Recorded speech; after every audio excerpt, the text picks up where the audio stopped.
السلام علیکم ورحمۃ اللہ وبرکاتہ۔ کہانی نئی راہوں کی تلاش۔ سحر ایک خوبصورت اور جوان لڑکی تھی جو ایک غریب خاندان میں پیدا ہوئی۔ اس کے والدین کی مالی حالت اتنی خراب تھی کہ روزانہ کی ضروریات پوری کرنا بھی ایک چیلنج تھا۔ سحر نے اپنی تعلیم کو روک کر اپنے خاندان کی مدد کرنے کا فیصلہ کیا، لیکن غربت کی شدت نے اسے بدکاری کے راستے پر گامزن کر دیا۔ شروعات میں سحر کو یہ سب کچھ غیر اخلاقی اور اذیت ناک لگتا تھا، لیکن جلد ہی وہ اس کی عادی ہو گئی۔ پیسے کی فراوانی نے اس کے دل کی عیش و آرام کی خواہش کو بیدار کیا اور اس نے اپنے خود کی عزت نفس کو بھلا دیا۔ اس نے روزمرہ کی زندگی میں غیر محفوظ اور خطرناک ماحول میں وقت گزارنا شروع کر دیا۔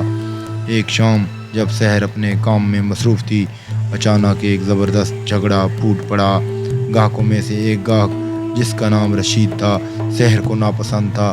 اس نے اسے بہت زیادہ دولت کی آفر کی اور آفر نہ قبول کرنے کی صورت میں جان سے مارنے کی دھمکی دی۔ سحر لالچ میں آ گئی اور اس کے ساتھ چلنے کو راضی ہو گئی۔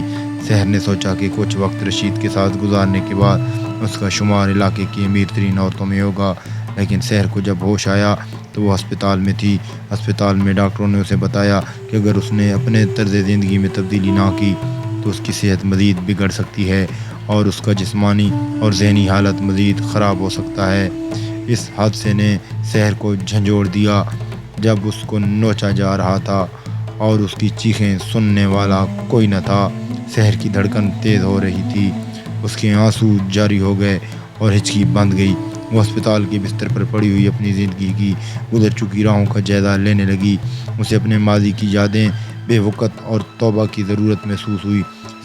سحر نے اپنے ماضی کی بدکاریوں کا گہرا احساس کیا اور یہ سمجھا کہ وہ خود اپنی ذات اور معاشرتی مقام کو کھو چکی ہے۔ ہسپتال سے رخصت ہونے کے بعد سحر نے عزم کیا وہ اپنی زندگی کو نئے سرے سے شروع کرے گی۔ اس نے ایک فلاحی ادارے میں رضاکارانہ کام کرنا شروع کیا جہاں وہ غربت میں مبتلا لوگوں کی مدد کر رہی تھی۔ اس دوران انہیں دوبارہ تعلیم حاصل کرنے کا بھی ارادہ کیا اور راتوں کو مطالعہ کرنے لگی۔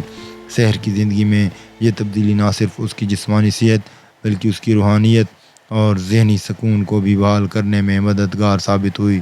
اس نے اپنی سچی توبہ اور محنت سے ثابت کیا کہ ماضی کی غلطیاں ایک نئی راہ تلاش کرنے میں رکاوٹ نہیں بن سکتیں۔ سحر نے نہ صرف اپنی خاندان کی زندگی میں خوشحالی اور سکون لایا بلکہ اپنے علاقے میں ایک مثبت تبدیلی کی علامت بھی بن گئی۔ سحر کی کہانی نے سب کو یہ سبق دیا کہ چاہے حالات کتنے بھی مشکل ہوں، دل کی سچائی، عزم اور محنت سے ہر کسی کی تقدیر بدلی جا سکتی ہے۔